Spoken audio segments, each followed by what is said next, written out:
set, where them hands, where them holes, where them throws, you know what I'm saying? Cecil. This is not going to be an easy video for me to do because I've been wanting to do something in this format for two of these individuals and I've been putting it off. But now, since around the time of this recording, the first person I talked about has finally passed away. I said I'm going to go ahead and do this, and I hope I don't start crying doing this. This is what I'm calling Heaven's Dojo. These are all martial artists who have been very key influences in my life, whether they knew it or not. I know the first one I talk about definitely knew. And to me, I consider them to be champions at life, even though the last one I talked about, I think, was actually a champion. This is going to be rough. Okay, the first person I'm talking about is Gwendolyn Turner Washington. She was my sister-in-law. The best thing, in my opinion, that ever happened to my brother. I'm not afraid to say that. She was a great woman. Gwen didn't tell me that she knew Taekwondo right off. I could just kind of tell by the way that she moved and things like that. And a couple of things I saw her do that I'm not going to go into. But I said, you know, karate or something. No, she was like, well, yes, I do. And I mean, she was family, so she definitely was a positive influence. And this is going to sound crazy. I'm not going to talk about directly the best advice she gave me because, quite frankly, I don't want the devil to try to stop it. I don't want one of his kids to hear it and run back and tell their spiritual daddy. But I will say that she told me that if I were to continue to do martial arts and teach in one particular arena, it would be a great benefit to black people. And of course, like when most people hear the truth, I got mad and I rejected it because of the politics at the time, but I know she's right. And when that opportunity does present itself again, I am going to take it because I think she's right. I think it would be a great way for me to make an impact. So I'm just going to read the summary here. Gwendolyn Turner Washington, at 60 years old, of Mechanicsville, Virginia. She departed on June 18, 2019. She was survived by my brother, Anthony Washington Sr., 2 children, 3 brothers, 2 sisters, and a host of other relatives and friends. Her homegoing service was at the St. John's United Holy Church. Very, very great people. Now, in terms of who I think she trained with, I think she trained in D.C. for a little bit. So if she did, I'm assuming that around that time, it had to be Simba and on the firm of Marshall. But don't quote me on that.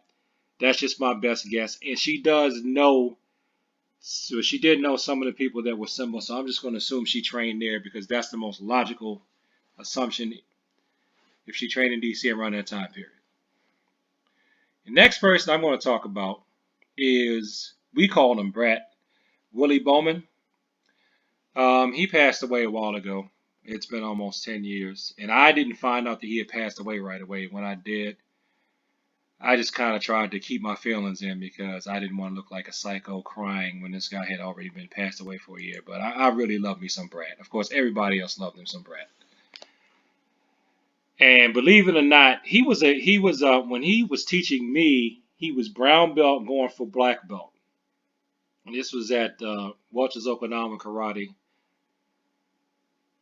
I think they were they were like near the D.C. Maryland border, kind of near Landover. And one of the most remarkable things about Brat, besides his love that he had for everybody, his wisdom, his good spirit. Brat was teaching when he was legally blind. I mean, this was really like I was going to learn from the blind master, and he could still function very well. He was the first martial artist I met that was blind, and he could still teach. He didn't have complete eyesight. He could still teach. He could still instruct, and he really helped me out because when I came back to formal classes, he was the first long-term mentor I had. And while I wasn't at Eberhard's long enough to get a yellow belt, Brat still would advise me. He would still check up on me because we both had worked at the same company. And I remember with Brat, I was just looking for an excuse to not keep going because it was getting to be hectic. and I was tired. It was like I was thinking about it, and that's when he gonna walk in the door. He's like, "Oh hey, Cecil." I'm like, "How he know it was me and he supposed to not be able to see?"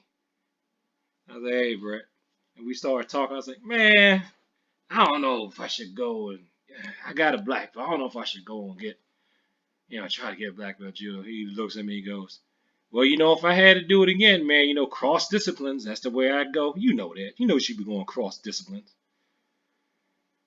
And I just wanted an excuse to be lazy and not have to drive to judo class or give up Saturdays. So I was like, fine. That's like your big brother telling you something. I was like, fine. I kept going. I kept training. I followed his advice, of course. And now, thanks to people like Brat, especially Brat was key, um, I got to be seventh now, and I even got certified in my own system. And one thing he told me too that was really good is Brat was one of the first people to show me how to spar against black belts because the people I had to spar against at that time, it was me and it was another white belt with prior training. I was a white belt, and these two kids, they were both black belts. They were both fast. They were smaller, but they were pretty powerful. They were like 17, 18 years old, and he showed me how to hold my own against black belts when I wasn't even one. So thanks to him and another martial artist that has not gone home to be with the Lord, as far as I know. They're the reasons why I can see and I have my eyes and I can flinch and duck because they made sure I learned how to do that. So rest in peace to Brad. He's been gone for a while, but you are not forgotten. If you've ever met this man, there's no way you can forget him. And the next person I'm going to talk about, I'm pretty sure he may not have any idea how much I really admired and respected him. But this was Eberhard Welch, Renshi Welch. When I was there, everybody called him Shihan. I did not know he had passed. I heard some people talking about it at one of the council meetings. And they was like, yeah, Eberhard. I was like, Eberhard, Eberhard, Eberhard. No, they don't mean, and I looked it up and I said, yeah, they do mean him. So when I had met him, he had went to live in Japan. I think he had just gotten back from living in Japan. He was either for 6 months or a year as a living student. So he was. So this right here says he was Kyoshi Dan. No, he was Hachidan Kyoshi, and he studied Okinawan karate as well as various weapons. This dude was nothing but the truth and the whole truth. So according to this article here, he studied Tang Sudo in addition to Okinawan karate. But I tell you what, man, I only got a yellow belt from him, and then I had to move. But I put that rank up there as one of my qualifications, man. I'm proud of that yellow belt. I'm sorry, that test he did was hard. If you ever took a test from him, you had to do all your forms, you had to do all the exercise, you had to do all your one steps, and you had to go through, you had to walk down a line and do combinations for him. And in a way, I wish I didn't have to move because when I moved, I couldn't keep going there because it was literally just too far. And I found another school that I could go to where I could continue to build on the Okinawan forms because Tang Sudo has pretty much the same forms as Okinawan karate. So that was, I think, when I made my first, no, not my first leap, but that was when I made another leap from karate again back in the Tang Sudo. So Okinawan karate and Tang Sudo have a lot of the same forms, if not the exact same things, just expressed a little differently. But yeah, man, when you got the black belt from him, which I didn't do, they had a run they had to do where they ran from the Washington Monument to his dojo. I think they say it's 15 miles. So I don't know if that school is still in existence, though he's not there. But are there any of his other students that are still carrying his torch? Don't be surprised if you have to run from the Washington Monument up to the dojo. Because I remember I was sweating, feeling like I'm going to die while I was doing the few forms I had to do and the combinations and the kicks and stuff.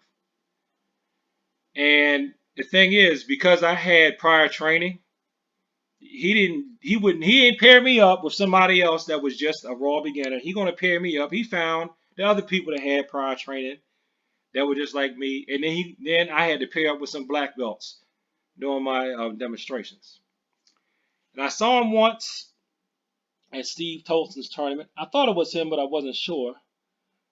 But I couldn't go over and say, hey, try to catch up with them after it'd been about at least 20 years because I had my own students to tend to. But this man really set an excellent example. And I feel like, me finally wearing a red and white belt,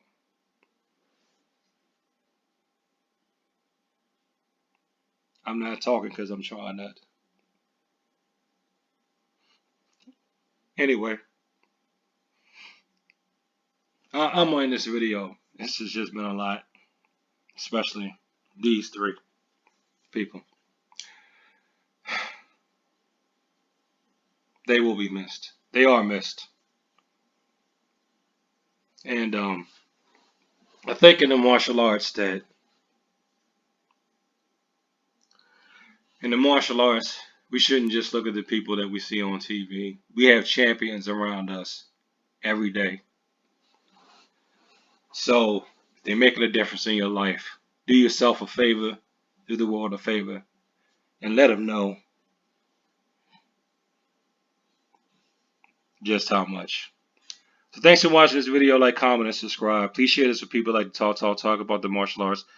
I'm going to leave some links to their obituaries, and especially with Renshi Wells. There's a lot of stuff online about him that you can go and read and learn about someone who went to a higher level.